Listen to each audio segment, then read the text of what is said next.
good investing is typically about living in the future. And I think the scenario that unfolded with this pandemic pulled the future forward faster than I've ever seen, meaning the whole episode was really, if you frame it properly, it was much more of a natural disaster and an intentional shutdown of an economy that was in really full gear before it occurred. And so some of the companies that we actually owned prior to the pandemic. And then when the pandemic hit, these digital companies that were basically beginning to evolve into future growth companies just really accelerated, things that had to do with remote lifestyle and digital platforms. These things really created the boost in our portfolios. And I think what we have to do looking forward, if we're going to look at this right, is the stock market, in the great expanse of time, the stock market prices in things very quickly. In these days, much more so than in past because of a lot of machine activity and the architecture of the market. So luckily, those things did happen. What we really are looking forward to, however, obviously, in all seriousness, is the health solution. All right, so are you still pressing on that work from home trade, Liam, the technology trade? I mean, it's getting a little crowded. You just heard our RBI that 6 stocks are worth double the entire economic output of Germany. Does that worry you at all? So what I think you have to do is understand it, right? So the monetary aggregates in the U.S. have just grown 25% in a period of a couple of months. So you've got all this excess liquidity out there. As a matter of comparison, in 2008, where we had another market episode, it took the monetary aggregates about 5 years to grow that much. So it all happened in several weeks.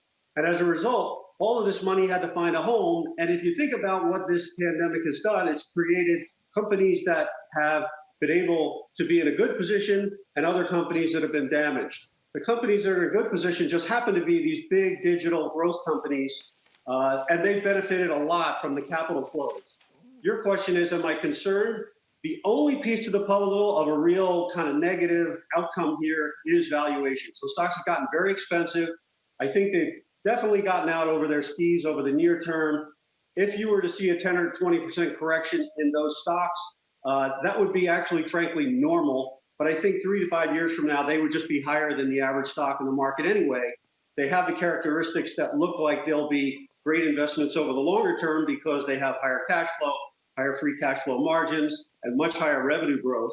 And so capital is going to seek those. And in a very kind of efficient market, when you put that much money to work, it's going to go toward the best merchandise. And you'll see that kind of continue to happen over the next 6 months.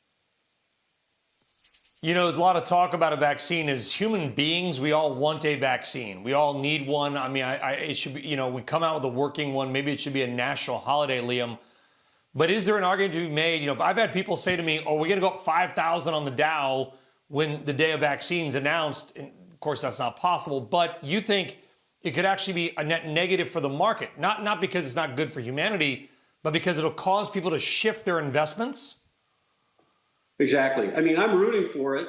The issue will be censorship in the stock market, and what that phenomenon that I just described to you can become a little bit unwound, whereby some of the capital that's really been hiding in these digital platform stocks, that money may begin to rotate and take more interest in other areas of the market that have been much more neglected or underperformed, things like the financial sector or the retail sector or the energy sector, airlines, you name it. So if that capital rotation occurs and money begins to leave some of those high-tech growth monsters, as we know them now, I think you're going to see that will not have a positive impact on the overall indices. So the irony here, it actually may be a net negative for the market if we were to wake up tomorrow and we had a vaccine.